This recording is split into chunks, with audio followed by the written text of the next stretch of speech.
جگہ جو ہے وہ اس کی اپنی ایک کیپیسٹی ہوتی ہے، اور آپ ایک رات پہلے بس شب اربعین ہے اور شب اربعین میں ہم انٹر ہو رہے ہیں، اور جس دن کے لیے جس زیارت کو پڑھنے کے لیے آپ آئے ہیں وہ ساعتیں تھوڑی سی رہ گئی ہیں۔ آپ پھر بھی بہت آرام سے آئے ہیں، آپ کا بہت خیال رکھا جا رہا ہے، مگر کل ایک لٹا ہوا کارواں یہاں پہنچے گا۔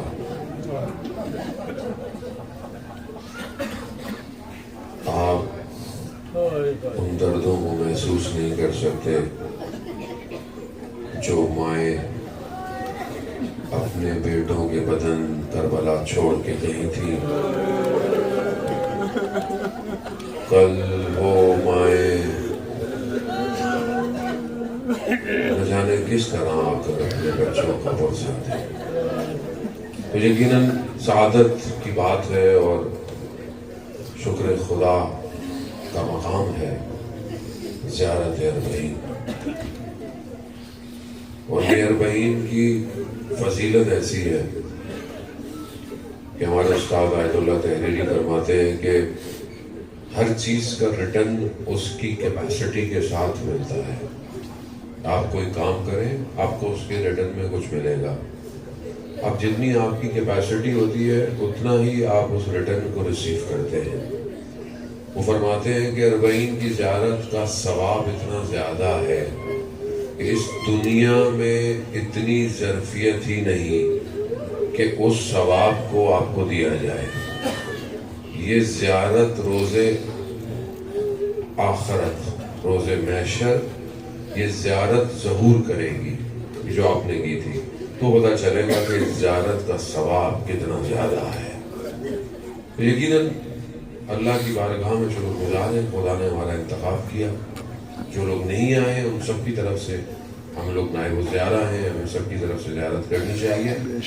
آپ کی خدمت میں 2 دن سے مسلسل خدا نے توفیق دی، آج آخری مجلس کی توفیق ہے۔ ACF خدا متعال ان کی توفیقات میں اضافہ کرے، جس طریقے سے انہوں نے زیارت اور باقی چیزوں کا انتظام کیا، مجالس عزاداری کو مرتب قائم کرتے رہے تاکہ زائرین کو نہ صرف ظاہری خوراک ملے بلکہ مادی خوراک کے ساتھ ساتھ مانوی خوراک بھی دی جائے۔ اور اصل حقیقت بھی یہی ہے کہ زیارت معرفت کے ساتھ ہو تو ہی پھر زیارت ہے۔ 2 طرح کی کربلا جس کا میں آپ کی خدمت میں ذکر بھی کر رہا ہوں مسلسل جہاں بھی مجلس کی توفیق ہو رہی ہے۔ ایک وہ کربلا ہے جو ہمارے سامنے ہے، جو ہمیں نظر آتی ہے، اور ایک وہ کربلا ہے جو حقیقی کربلا ہے۔ دونوں میں فرق ہے۔ ظاہری کربلا میں لوگ چیزیں لینے آتے ہیں، دعائیں لینے آتے ہیں، منتیں پوری کرنے آتے ہیں، اور جو کہ بری بات نہیں ہے، ظاہر ہے امام حسین کے علاوہ کہاں انسان مانگے۔ کفن لینے آتے ہیں، تسبیح لینے آتے ہیں، یہ ساری چیزیں لینے آتے ہیں، ضروری ہے آپ لے کے جائیں۔ لیکن جو حقیقی کربلا ہے وہاں پر لینے کوئی نہیں آیا، وہاں پر لوگ دینے آئے تھے۔ جو کچھ تھا اسے چھوڑ کر کربلا آئے۔ ہم اس کربلا کو ڈھونڈنے آئے ہیں۔ وہ کربلا آج بھی کہہ رہی ہے حل من ناصر ینصرنا، ہے کوئی میری مدد کرنے والا۔ اصل وہ کربلا ہے۔ کیوں ہے وہ کربلا؟ کیونکہ اصل کربلا کا وارث پردہ غیبت میں ہمارا انتظار کر رہا ہے، اور بغیر کربلا کے ظہور تک پہنچنا ممکن نہیں ہے۔ بے شک، یعنی ابتدائے عشق جو ہے وہ کربلا ہے، انتہا ظہور ہے، لیکن گزرنا کربلا سے ہے۔ کربلا سے گزرے بغیر آپ ظہور تک نہیں پہنچ سکتے۔ جس نے کربلا کو نہ چکھا ہو اسے نہیں پتا امام کسے کہتے ہیں۔ وہ امام کوئی ظاہری کسی مسجد کا، کسی فرقے کا امام نہیں ہے، کائنات کا امام ہے۔ وہ جو چاہتا تو اسماعیل کا وارث تھا، ایڑیاں رگڑتا تو زمزم باہر آ جاتا، مگر اسے ظاہری پیاس کی ضرورت نہیں تھی، اسے اس انسان کو سیراب کرنا تھا جو قیامت تک ہدایت کا تشنا ہوا۔ اس تشنگی کے لیے حسین ابن علی نے کربلا کو سجایا ہے. عزیزان محترم، وقت ہمیشہ کی طرح ہمارے پاس زیادہ نہیں ہوتا، محدود ہوتا ہے. میں بہت گزارش کروں گا اپنی بہنوں سے کہ اگر آپ کنسنٹریشن کریں مجلس کی طرف اور اپنی صداؤں کو جو ہے وہ خاموشی میں ضم کر دیں تو میں آپ کی اذان علی میں اپنی بات کو منتقل کروں. عزیزان محترم، دیکھیں ایک طرف امام حسین ہے، دوسری طرف یزید ہے. یزید کو سمجھنے کے لیے بہت ضروری ہے کہ سید الشہداء کی معرفت آپ کو ہو. امام حسین کسی آدمی سے ٹکرانے کے لیے کربلا نہیں آئے، یاد رکھیے گا. امام حسین انبیاء کا وارث ہے، یعنی نبی حضرت آدم کا وارث. آپ زیارت وارثہ پڑھتے ہیں، السلام علیکہ یا وارث آدم صفت اللہ، السلام علیکہ یا وارث روح النبی اللہ، یعنی انبیاء کا وارث ہے. جب انبیاء کا وارث ایک طرف ہے تو دوسری طرف کون ہوگا؟ دوسری طرف کون ہوگا؟ فرعون کا وارث، فرعون کا وارث، نمرود کا وارث، شداد کا وارث، قارون کا وارث، حامان کا وارث. یعنی کون؟ یعنی ادھر نظام الہی ہے. امام حسین شخص نہیں ہے، نظام الہی ہے. کیوں؟ کیونکہ انبیاء کا کام کیا تھا؟ انبیاء کا کیا کام تھا؟ انبیاء کو اللہ نے کیوں بھیجا؟ سوال ہے نا، کیوں بھیجا انبیاء نے؟ وہ اللہ اپنے نظام کو زمین پہ اتارنا چاہتا ہے، اپنے نظام کی طرف لوگوں کو ہدایت دینا چاہتا ہے، اپنی طرف بلانا چاہتا ہے. اس نے کیا کیا؟ اس نے یہ پورا نظام ڈیزائن کیا، سسٹم ڈیزائن کیا. ایک کو بھیجا، دوسرے کو بھیجا، تیسرے کو بھیجا، تاکہ انسان اپ گریڈ ہو سکے. انسان اپ گریڈ ہو. ایک ایک نبی بھیجتا گیا تاکہ انسان کی عقل رشد کرتی رہے، عقل اپ گریڈ ہوتی رہی، یہاں تک کہ آخری نبی کو بھیجا. جب بھی نبی کو بھیجتا تھا اس نبی کے مقابلے میں کون آیا؟ کوئی نہ کوئی آیا. نبیوں نے، انبیاء نے تبلیغ آسان نہیں کی ہے. کسی انبیاء کو آسانی سے تبلیغ کا موقع نہیں ملا. بین طلوعین، بین طلوعین کسے کہتے ہیں؟ صبح صادق سے سورج کے طلوع ہونے تک، جو فجر کا وقت ہے، گھنٹہ، سوا گھنٹہ، 1.5 گھنٹہ، ہر جگہ صبح صادق کو کہتے ہیں بین طلوعین. بین طلوعین بنی اسرائیل نے 300 انبیاء کی گردنیں اتار دی. تبلیغ آسان نہیں تھی. نبیوں کو کیا کیا کرنا پڑ گیا. ہر نبی کے مقابلے میں اس کو ٹف ٹائم دیا. کس نے دیا؟ پیچھے کون تھا؟ ابلیس. ابلیس جس نے حضرت آدم کی خلقت پر اللہ سے موقع مانگا. کیا مانگا؟ پروردگار مجھے تو وقت دے کہ میں تیرے بندوں کو اغوا کروں. کب تک؟ خدا نے کہا موقع دے دیا، لیکن کب تک؟ وقت معلوم، ہمیشہ کے لیے نہیں، وقت معلوم. قرآن کی آیت ہے، پروردگار کہہ رہا ہے میں تمہیں وقت معلوم تک تمہیں اجازت دے رہا ہوں. اس نے لے لیا، اس نے اپنا کام سٹارٹ کر دیا. ہر نبی کو مشکل وقت دیتا دیتا دیتا دیتا، اس کو جہاں پتہ چلتا تھا کہ نبی آنے والا ہے، یہ اس سے پہلے اپنا گراؤنڈ بنانا شروع کر دیتا تھا. اس سے پہلے قرآن ہے، قرآن میں سارے انبیاء کے واقعات ہیں، داستان ہیں، آپ کے سامنے موجود ہے. انشاءاللہ اللہ میں توفیق دے کہ ہم قرآن کا مطالعہ کیا کریں، قرآن کا ترجمہ پڑھیں، قرآن کی تفسیر پڑھیں. جان محترم، یہ دنیا جان کے یوٹیوبر، فیس بک انفلوئنسر کو دیکھتے دیکھتے کبھی اللہ کی کتاب کو بھی دیکھ لیا کریں.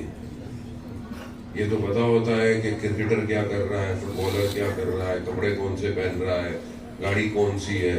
قرآن میں سورتیں کتنی ہیں. پھر کہتے ہیں مولانا صاحب جنت میں جانا ہے. کیسے جائیں گے جنت میں جہاں کی صدائیں قرآنی ہوں؟ قرآن کی جب تک عادت نہیں ہوگی، آپ کیسے قرآن، آپ کی زندگی میں قرآن نہیں. سید الشہداء نے نیزے میں قرآن پڑھا. اللہ اکبر. نیزے پہ سورہ کہف کی آیتیں کی تلاوت کی امام حسین نے، اور ہم سے قرآن مل رہا. قرآن جو ہے واقعات کو بیان کر رہا ہے. قرآن کہہ رہا ہے کہ یہ ہر جگہ مقابلے میں شیطان آیا ہے. شیطان آیا. حضرت موسیٰ پیدا نہیں ہوئے ابھی، لیکن اس نے کیا کیا؟ اس نے فرعون کو بتا دیا. اس کے پاس انفارمیشن تھی، اس کا مطلب. تو آپ کیا سمجھتے ہیں؟ اس کے پاس ابھی انفارمیشن نہیں ہے. کیا کہنا ہے؟ اس کے بعد انفارمیشن ہے، اور وہ پیچھے نہیں ہٹے گا وقت معلوم تک۔ وقت معلوم کیا ہے؟ وقت معلوم ظہور کا وقت ہے۔ جب ظہور ہوگا اس کا وقت ختم ہو جائے گا، اس وقت تک اس نے اللہ سے مہلت لی ہوئی ہے، اور میرا آپ کا امتحان بھی وقت معلوم تک ہے۔ جب تک ظہور نہیں ہوتا ہم امتحان میں، جس دن ظہور ہو گیا اس دن حجت تمام ہو جائے گی، اس دن حجت تمام ہو جائے گی۔ اللہ کا آخری حجت آ کر جب بتا دے گا کہ میں آ گیا ہوں، پھر دروازے بند ہونا شروع ہو جائیں گے، توبہ کے دروازے بند ہونا شروع۔ وقت یہی ہے جو ابھی ہمارے پاس ہے، آپ اس کو سمجھنے کی کوشش کریں۔ اس نے انبیاءوں کو مشکل وقت میں ڈالا ہے، کتنا اس کا تجربہ ہے، آسان نہیں ہے۔ اس پورے سسٹم کو سمجھے۔ امام حسین کربلا آئے، کربلا میں آپ آئے، آپ کربلا کی داستان سنتے ہیں، کربلا کے مظالم سنتے ہیں، آپ گریہ کرتے ہیں جو کہ بہت ثواب ہے، اور آپ رو کر اپنے گھر چلے جاتے ہیں۔ یہ کربلا نہیں چاہیے۔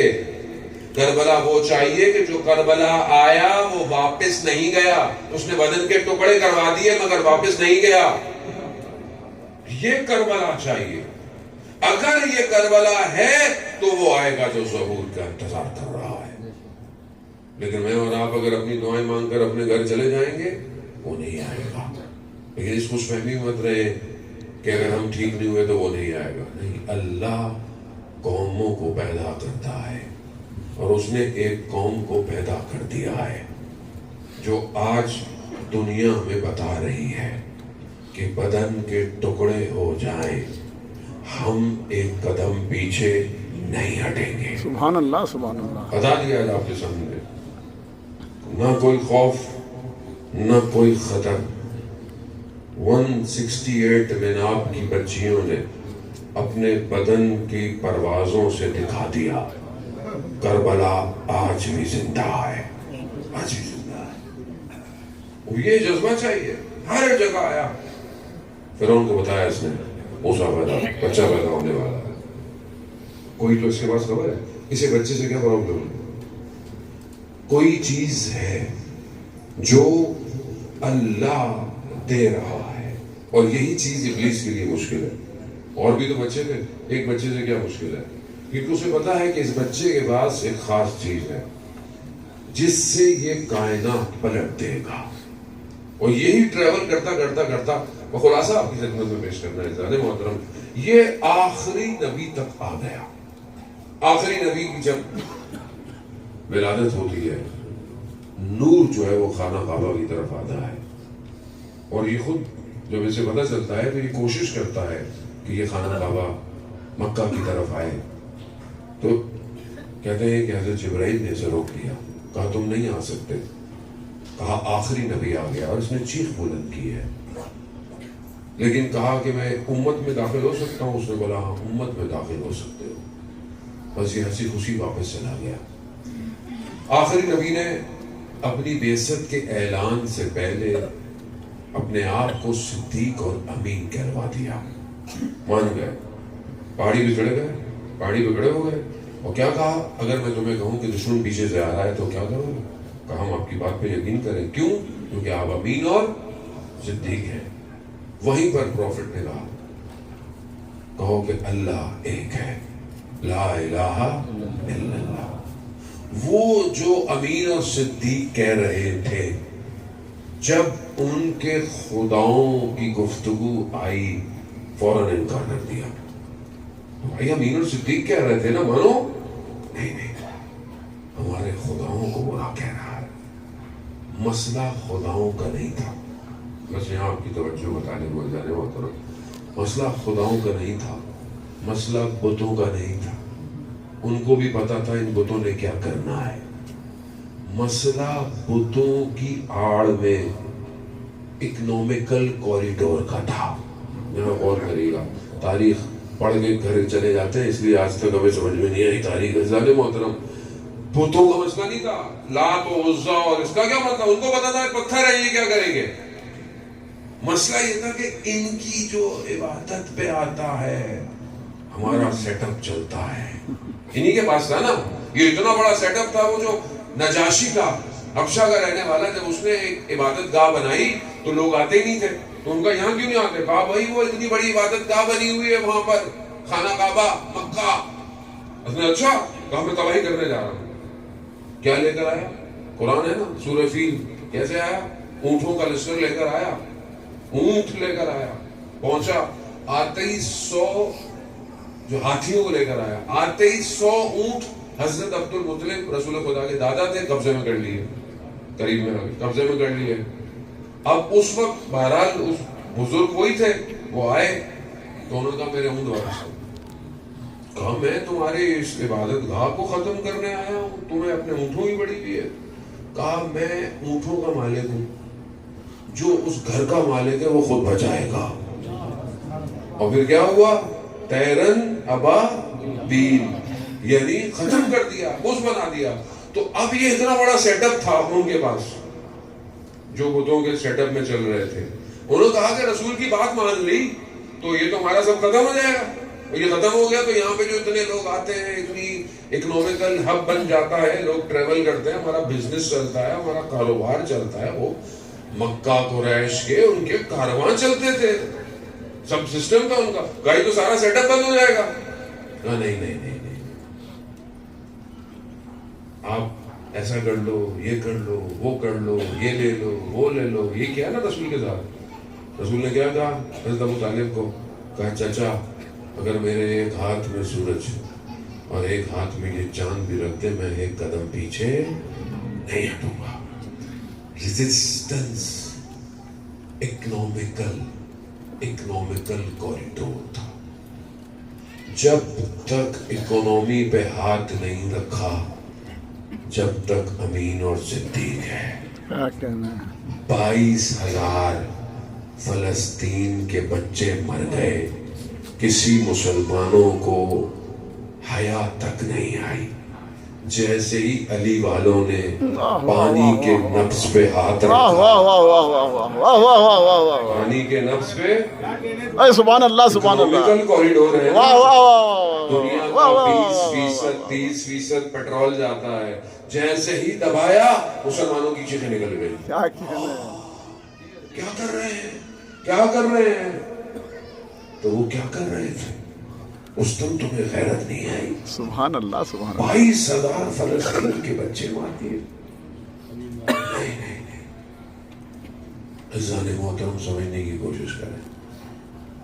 دین کو وہاں سے لے جہاں دین اترا ہے. بے شک آج پوری دنیا کا کفار جمع ہوا ہے. آج جنگ قوم کی، ملک کی، پیٹرول کی نہیں ہے. آج جنگ اللہ کے ولی کے ساتھ ہے. آج میرا آپ کا ٹیسٹ ہے. میرے آپ کو دیکھا جاتا ہے کہ آج مجھے اپنی اولاد پیاری ہے، مجھے گھر پیارا ہے، یا میں پیارا ہوں. قربانی دینی پڑے گی آپ کو. مگر کربلا میں لوگوں نے گردنیں نہیں کٹوائی. کربلا میں لوگوں نے نہیں کہا. طول تاریخ میں ولایت نے قیمت ادا کی ہے. جو ولایت علی ابن ابی طالب کو مانتا تھا، حضرت عمار یاسر، کوفہ گئے نا آپ، عمار وقت آئے گا، نیزے کھوپے جائیں گے، سولی میں لٹکایا جائے گا، زبان کاٹ دی جائے گی. حضرت عمار نے یہ نہیں پوچھا کب، کیوں، کیسے. کہا مولا میں حق پہ ہوں گا. کہا ہاں عمار تم حق پہ ہوگے، حق پہ ہوگے. حق کو قیمت دینی پڑے گی. اگر آج آپ حقیقی کربلا تک پہنچنا چاہتے ہیں تو قیمت آپ کو دینی پڑے گی. بغیر قیمت دیے نہیں ہے. اپنے آپ کو اس مقام پر لے جائیں کہ آپ کے خون کا خریدار خدا بن جائے.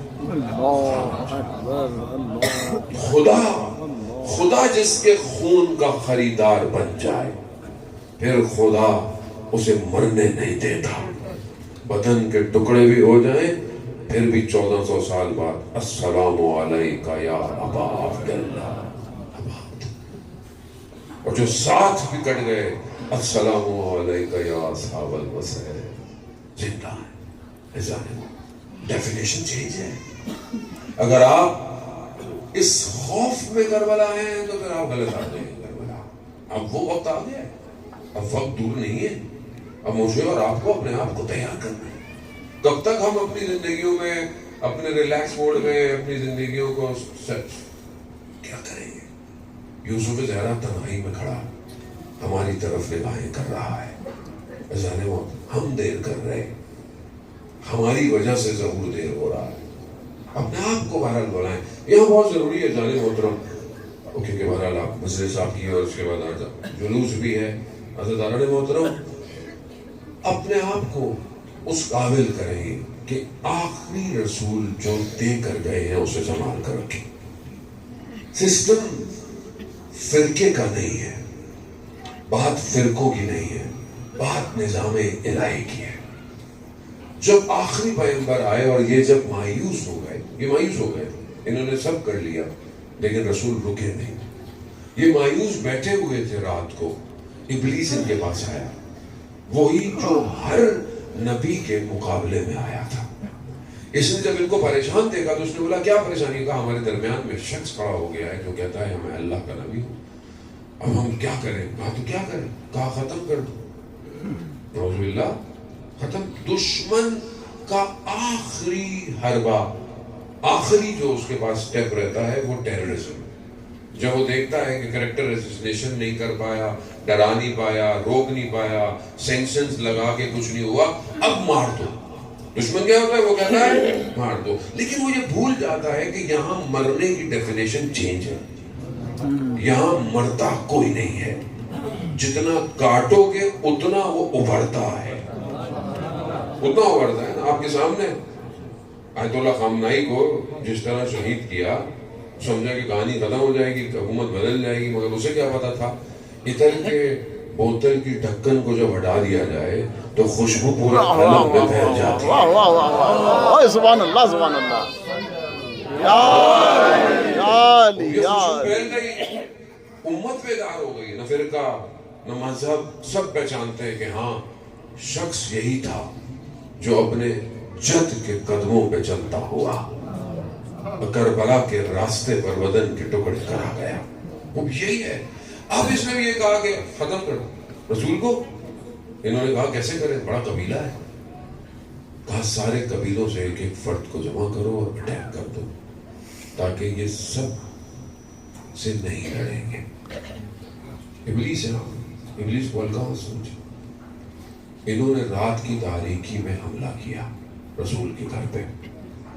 اب اللہ بھی اپنا پلان لے کر چل رہا ہے، شیطان جتنا بھی شیطان بن جائے ہے تو رحمان کا، جتنا بھی اپنی عقلیں لڑا لے اس کو نہیں پتا کہ آگے کام خدا نے اپنا کیا ہوا ہے۔ اب یہ ہم سنتے رہتے ہیں، قرآن کی آیت بھی ہے کہ ایک رات ایسی تھی جہاں پر نفس کے سودے کیے گئے، لیلۃ المبید کی رات ہے اور ہجرت کی رات ہے۔ ہم جس زاویے سے شاید سنتے ہیں وہ غلط ہے، جو میں آپ کے خدمت میں عرض کرنا چاہ رہا ہوں۔ جانے محترم، یہ جب کود گئے گویا یہ آخری نبی کو ختم کرنے آئے تھے، یعنی نبوت کو ختم کرنے آئے تھے، نعوذ باللہ۔ اب آگے جو بچا رہا ہے وہ تمام انبیاء کی محنت کو بچا رہا ہے، یعنی جو اپنی جان خطرے میں لے کے بیٹھا ہوا ہے وہ تمام انبیاء کی محنت کو بچا رہا ہے، انبیاء کے سردار کو بچا رہا ہے۔ اب جب انہوں نے چادر ہٹائی تو انہوں نے کیا دیکھا؟ اللہ ابلیس کو بتانا چاہ رہا تھا دیکھو اب تک تم ہر نبی کے مقابلے میں آئے، لیکن اب جو تم آئے ہو، اب میں ایسی شخصیت لے کر آ رہا ہوں، اب میں ایسا سسٹم لے کر آ رہا ہوں کہ قیامت تک اب اگر تم میرے دین کے مقابلے میں آئے، یا علی آئے گا، یا علی کی اولاد آئے گی، یا علی کے ماننے والے آئے گے۔ سسٹم دیا نا، سسٹم دیا، شخص نہیں ہے۔ نظام الہی اس لیے ہم کہتے ہیں علی کو فرقے سے باہر نکالو، فرقے کو بند نہیں کرو علی کو۔ علی نظام الہی ہے، یہی نظام چلتا رہا، خیبر، بدر، خندق، خیبر، ہر جگہ علی۔ یہاں پر حسد کی بات نہیں ہے، یہاں وہ مولانا علی علی کرتے ہو، علی ہی ہے اور کوئی نہیں ہے۔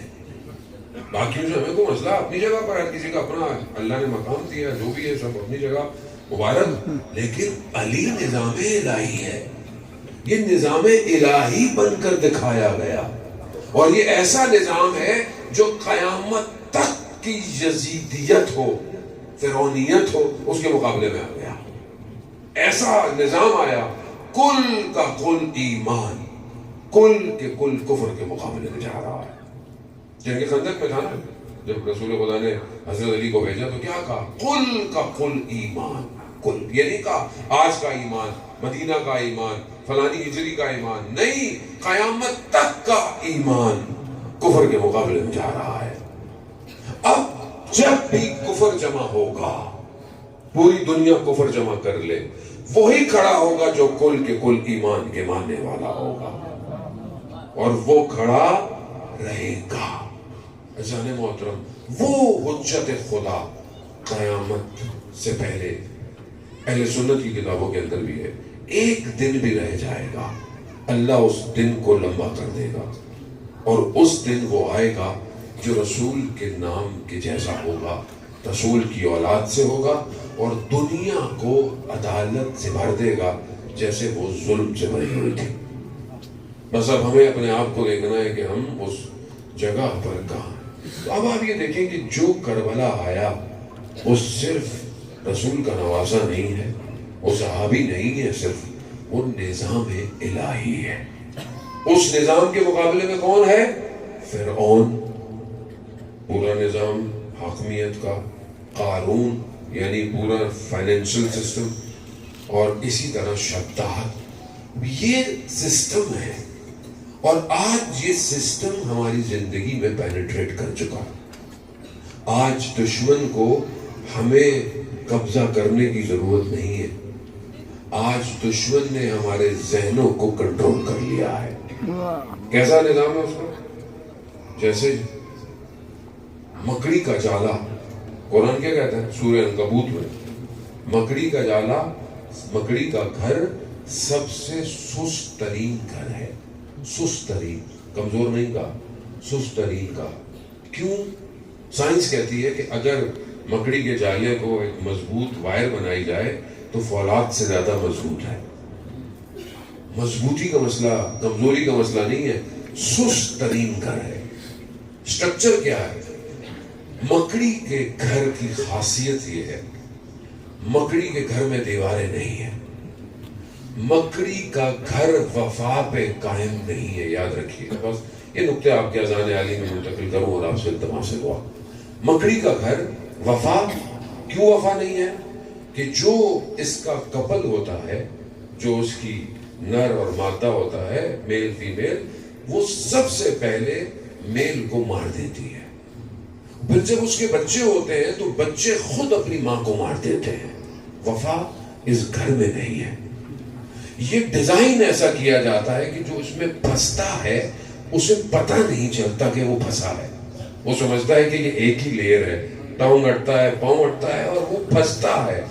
مکڑی کی یہ خاصیت ہے کہ وہ اپنے دشمن کو مارتی نہیں ہے، بلکہ ایک مادہ، ایک لیکوڈ ہے جو اس کے ذہن میں ڈالتی ہے، جس سے اس کی تڑپنے کی اور اس کی پرواز کی صلاحیت ختم ہو جاتی ہے. اسے یہ پتہ نہیں چلتا کہ وہ مردہ ہے یا زندہ ہے. اس کو پیرالائز کر دیتی ہے، اور وہ پیرالائز ہو جاتا ہے. مکڑی اس کو کھاتی رہتی ہے، کھاتی رہتی ہے، کھاتی رہتی ہے. شیطان کا جالا پورے عالم میں مکڑی کے گھر کی طرح ہے. مجھے محسوس نہیں ہوتا، میں اس جالے میں ٹریپ ہو جاتا ہوں. آہستہ آہستہ وہ میرے ذہن پر کام کرتا ہے. مجھے نہیں لگتا کہ میں ٹریپ ہو رہا ہوں، جبکہ میں ٹریپ ہو چکا ہوں. انسٹاگرام میرے ہاتھ میں ہے، میں دیکھ رہا ہوں. 1 گھنٹہ گزر جاتا ہے مگر میں مکڑی کے جالے میں ٹریپ ہو گیا. میں مفلوج ہو گیا ہوں. مجھے نہیں لگتا لیکن میں پیرالائز ہو گیا ہوں. میرا بیہیویئر، میرا ایٹیٹیوڈ چینج ہو گیا ہے. میں گھر والوں سے بات نہیں کرتا, میں لوگوں کا احترام نہیں کرتا, میرے اندر چڑچڑاپن آ گیا ہے, نماز میں میرا دل نہیں لگتا, قرآن کی تلاوت کا مجھے شوق نہیں ہے, کیونکہ جب قرآن کی ریل آتی ہے تو میں رکتا نہیں ہوں, میں اسے اوپر اٹھا دیتا ہوں. ٹریپ, مکڑی, سست ترین گھر ہے, ایپسٹین رجیم, مکڑی کا جالا ہے. اس نے دنیا کے حکمرانوں کو ٹریپ کیا اور ان کو پیرالائز کیا, اب ان کو کھا رہا ہے. واہ واہ واہ واہ. مکڑی کا جالا ہے, قرآن ہے. یہ ٹریپ ہو گئے. شہروں کو قبضے کی ضرورت نہیں ہے, بلڈنگوں کو گرانے کی ضرورت نہیں ہے, ذہن غلام ہو چکے ہیں. کیسے باہر نکلے, کیا کرے؟ مذہبی لوگ, مذہبی جوان گناہ کے دلدل میں پھنسا ہوا. اللہ, وہ خود انسان, میں خود اپنی بات کرتا ہوں, میں آپ کو کیا کہوں, انسان تصور نہیں کر سکتا جو آدمی نماز, دعا, زیارت پڑھتا ہو وہ گناہ کبیرہ کرے گا. کیسے؟ ٹریپ. کچھ نہیں ہوتا, ایک دفعہ دیکھنے سے کچھ نہیں ہوتا, تمہیں کچھ نہیں ہوگا. نامحرم کوئی مسئلہ نہیں ہے, ہم تو دین کی باتیں کر رہے ہیں. کوئی خاتون کوئی مرد دوست نہیں ہو سکتے. حدیث امام صادق علیہ السلام ہے,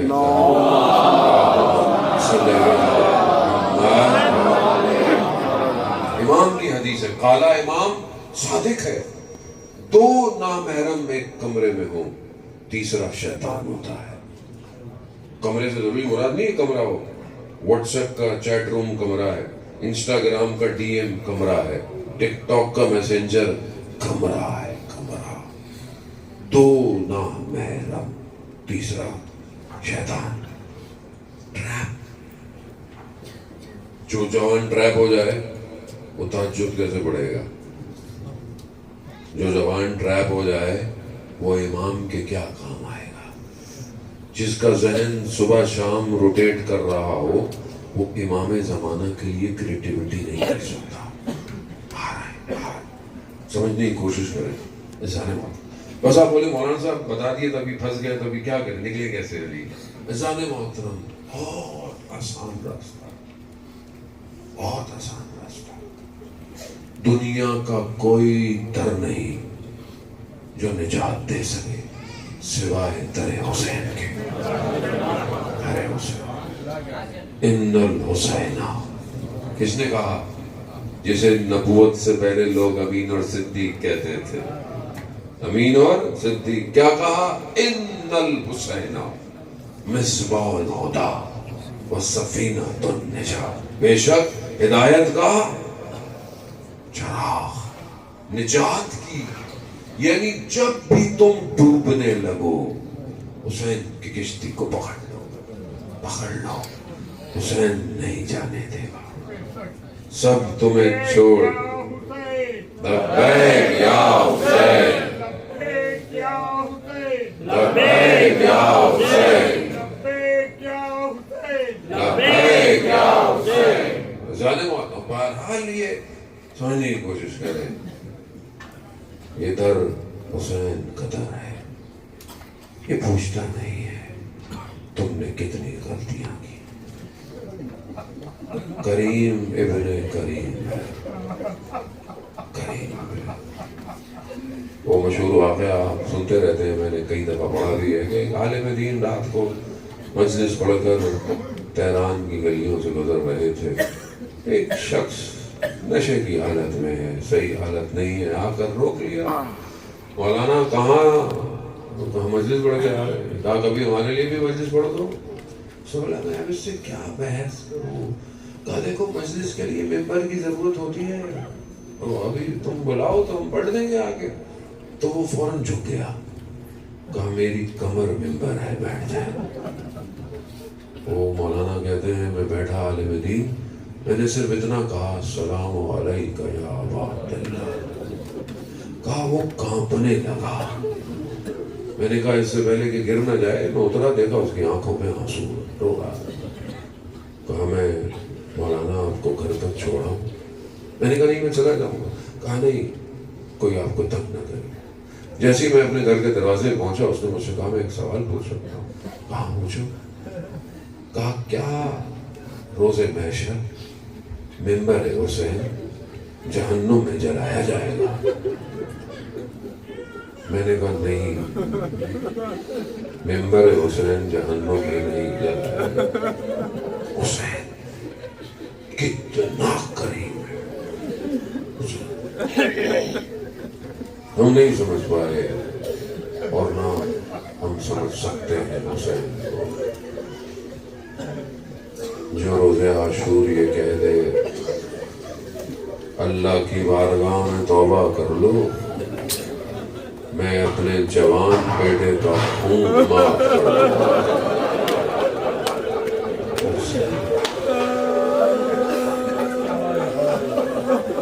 نہیں سمجھ سکتے حسین کو۔ چکیاں پیس کر جس ماں نے پالا حسین،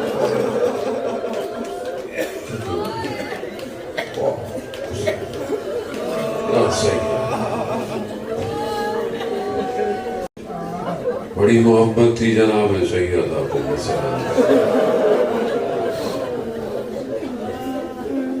امام بھی جانتے تھے میری ماں کو مجھ سے بہت محبت ہے، تبھی تو مدینہ کی اس تاریک رات میں کفن میں لپٹی ماں کے بدن پہ حسین نہیں آیا۔ اور جب تک ماں مجھے بلائے گی نہیں میں رہے گا۔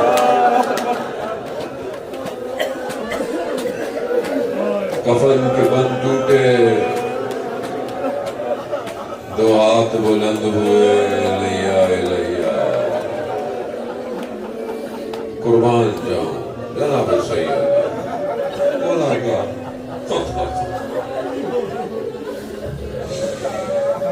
اپنے بیٹے کا پرسہ قبول کیجیے۔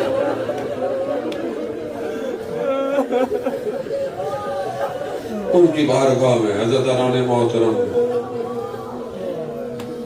کربلا اور مدینہ شباہتیں رکھتا ہے نا، وہاں دروازہ جلا، یہاں خیمے جل گئے۔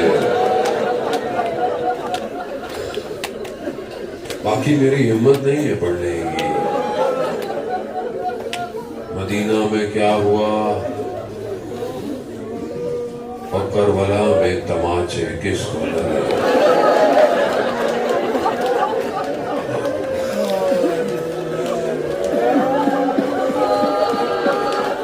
شام غریباں ہے، خدا آپ کے لیے قبول کرے، خدا آپ کے آنے کو قبول کرے۔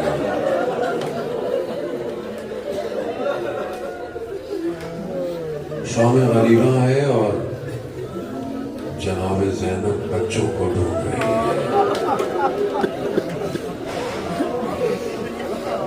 ایک بچی نظر نہیں آتی۔ شہزادی مقتل کی طرف چلی گئی۔ کربلا میں ہے نا آپ، کربلا میں گھروں میں مصائب سنتے تھے الگ ہے، کربلا میں مصائب کو محسوس کرنا ہے۔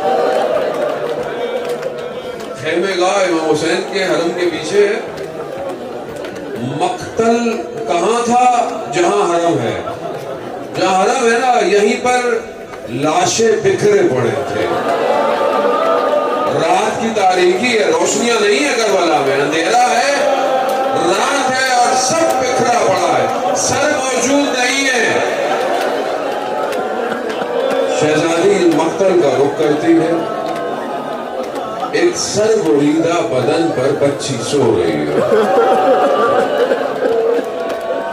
خدا آپ کی بیٹیوں کی حفاظت کرے، خدا آپ کی بچیوں کے نصیب اچھے کرے۔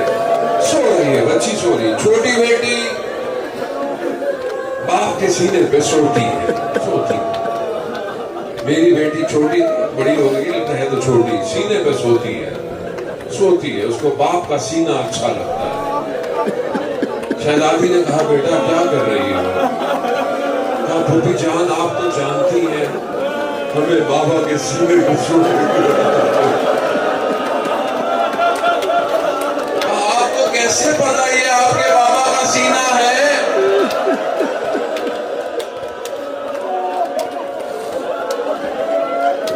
کہا میں بابا بابا کر رہی تھی، دو ہاتھ بلند ہوئے،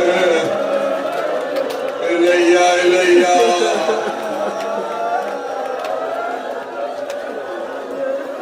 سو گیا۔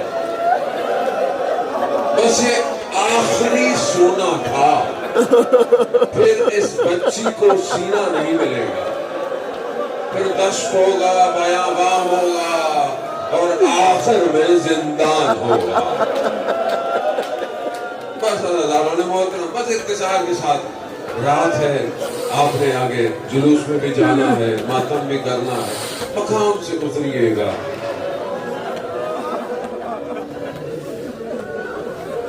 وقت گزرتا گیا، میں بہت منزلیں چھوڑا، وقت گزرتا گیا، بچی کاروان کے ساتھ ساتھ، بچی کی نگاہیں نیزے پر ہیں، نیزے پر بابا کا سر نظر آتا ہے۔ کیا اس بچی کا جگر ہوگا جو یہ بابا کے سر کو نیزے پہ دیکھتی رہی؟ بیٹیوں والے ہیں نا آپ، جو لوگ چھوٹی بیٹیوں کو چھوڑ کے آئے ہیں، بیٹیاں یہی پوچھتی ہیں بابا کب آؤ گے، کب آؤ گے، کب آؤ گے۔ نہ جانے یہ بچی نیزے کو دیکھ کر کیا کہتی تھی، کب آؤ گے بابا۔ شام کا دربار ہے، لائن بیٹھا ہوا ہاتھ میں چھڑی لے کے، ان لبوں پر چھڑی جس پر رسول بوسہ دیتے مارا۔ یہ بچی چھپ چھپ کے دیکھ رہی ہے یہ میرے بابا کے ساتھ کیا کر رہا ہے۔ زندان میں جانے کی دیر تھی۔ حضرت محترم میں نہیں پڑھ سکتا، نہ میری اتنی ہمت ہے، نہ میں اس کیفیت کو کبھی برداشت نہیں کر پاتا، میری اتنی حالت عجیب سی ہو جاتی ہے۔ چھوٹی سی بچی ہے 3-4 سال کی، آپ صرف تصور کریں، زندان خرابہ ہے، زندان یعنی خرابہ۔ اس حالت میں بچی جب پہنچی نا، بچی کو بابا کا سر نظر نہ آیا۔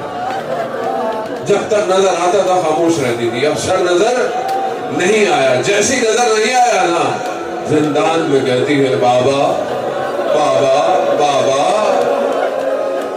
کہتے ہیں بچی کے رسی میں ہاتھ، رسیاں اتنی بندھی تھی کہ ننھے